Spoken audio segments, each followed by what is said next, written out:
আজকে রাতে ভাইজানকে বলবে তুমি আমাকে বিয়ে করতে চাও। আচ্ছা আমাকে একটু সময় দাও। তোমাকে আর কত সময় দিব? যখনই বলি তখনই দেখি ভাবি। তুমি কি শুরু করছো বলো তো? একটা সত্য কথা বলবা তুমি আমাকে ছুঁয়ে বলবা। আমাকে ছো। তুমি কি আমাকে ভালোবাসো? হ্যাঁ সত্যি ভালোবাসো? ভালোবাসি। আমার তো মনে হয় না, তুমি আমাকে ভালোবাসো।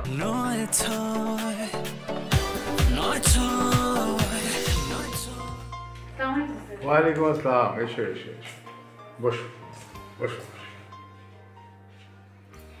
কেমন আছেন ভাইজান? আজকে আল্লাহর মধ্যে ভালো আছে, তোমরা কেমন আছো? জি ভাইজান ভালো। সেদিন আমি তোমাকে যে জন্য ডেকেছি সেটা হলো যে আমাদের পরিবারে যে কোনো জরুরি ব্যাপারে সিদ্ধান্ত নেওয়ার জন্য তোমার সাথে প্রায় সবসময় একটা আমরা আলোচনা করি না? জি ভাইজান। সেজন্যই আমি তোমাকে ডেকেছি। জি ভাইজান। এই ব্যস্ত সময়ের মধ্যে তুমি তো প্রচুর ব্যস্ত, এর মধ্যে থেকে সময় বের করে তুমি যে এসেছো, তোমাকে অনেক ধন্যবাদ। ঠিক ভাইজান, ধন্যবাদ দিয়ে আমাকে ছোট করবেন না। না না, ঠিক আছে ঠিক আছে। শিরিন, আমি একটা সিদ্ধান্ত নিয়েছি। সিদ্ধান্তটা হলো আমি এবার জাফরের বিয়েটা দিয়ে দেবো, বুঝতে পারছো? সেই জন্যই আমি তোমাকে ডেকেছি। হ্যাঁ ভাইজান, এটা তো খুব ভালো খবর। কি বলেন জাফর সাহেব? আপনার যেটা ভালো মনে করেন সেটা করুন। না, আমি বলছিলাম ভাইজান, জাফর সাহেবের নিজের পছন্দ থাকতে পারে বা কাউকে ভালোবাসতে পারেন, সেরকম হলে নিঃসংকোচে ভাইজানকে বলে ফেলতে পারেন। শোনো, এই কথাটা এভাবে বলার কোনো দরকার নেই, কারণ আমি জাফরের সাথে ব্যক্তিগতভাবে আলাপ করেছি যে জাফরের যদি কোনো ব্যক্তিগত পছন্দ থেকে থাকে তাহলে সে নিঃসংকোচে আমাকে বলতে পারে।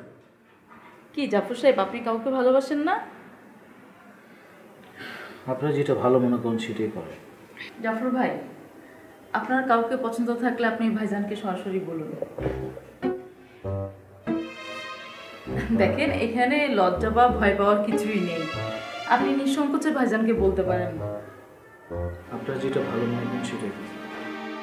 শিরিন, তুমি একটা কাজ করো, তুমি একান্তে ওর সাথে আলাপ করে ওর মতামতটা কি আমাকে জানাও, কেমন? আর যদি কারো পছন্দ থেকেই থাকে, ও যদি কাউকে পছন্দ করেই থাকে, সেটাও তোমাকে বললে আমাকে জানাতে পারো, কোনো সমস্যা নেই। ঠিক আছে ভাইজান, আপনি এই নিয়ে কোনো চিন্তা করবেন না, আমি বিষয়টা সামলায় নিচ্ছি, আমি দেখছি। হ্যাঁ আচ্ছা ঠিক আছে, তাহলে শিরিন এখন আসো তোমরা। ঠিক আছে ভাইজান, আসি তাহলে। হ্যাঁ আচ্ছা, এই যে শোনো, ওকে ভালোভাবে বাসা পৌঁছে দিও। আচ্ছা আসি ভাইজান, আসসালামু আলাইকুম। ওয়ালাইকুম।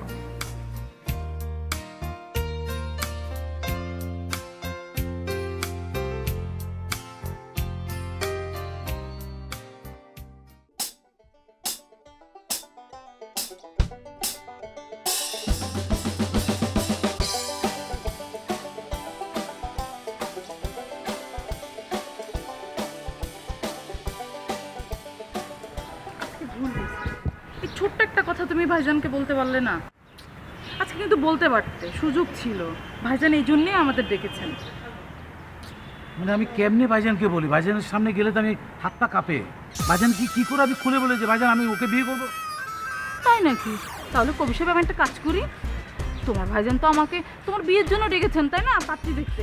আমি গিয়ে বলবো আপনার ভাইয়ের জন্য কোনো পাত্রী পাইনি, আমি আপনার ভাইকে বিয়ে করবো, বলে ফেলি। তুমি কি আমার সাথে মজা নিচ্ছ? তো কি করবো তুমি বলো? তুমি আজকে রাতে ভাইজানকে বলবে তুমি আমাকে বিয়ে করতে চাও। আচ্ছা আমাকে একটু সময় দাও। তোমাকে আর কত সময় দিব? যখনই বলি তখনই দেখি ভাবি। তুমি কি শুরু করছো বলো তো? একটা সত্য কথা বলবা তুমি আমাকে ছুঁয়ে বলবা। আমাকে ছো। তুমি কি আমাকে ভালোবাসো? হ্যাঁ সত্যি ভালোবাসো? ভালোবাসি। আমার তো মনে হয় না, তুমি আমাকে ভালোবাসো। তুমি জাস্ট আমার সাথে মজা করছো। না জাস্ট ফান। না। তোমার কি ধারণা আমি কোনো ছেলে পাবো না? না এটা আমি প্লিজ এটা ভাইবো না তো। তাহলে আচ্ছা আমি দেখবো। তুমি দেখো, আমি না হলে আমি আমার অন্য জায়গায় বিয়ে করে ফেলবো। না এটা করো না। আমি খুব শিগগিরই এটা করবো। রিক্সা,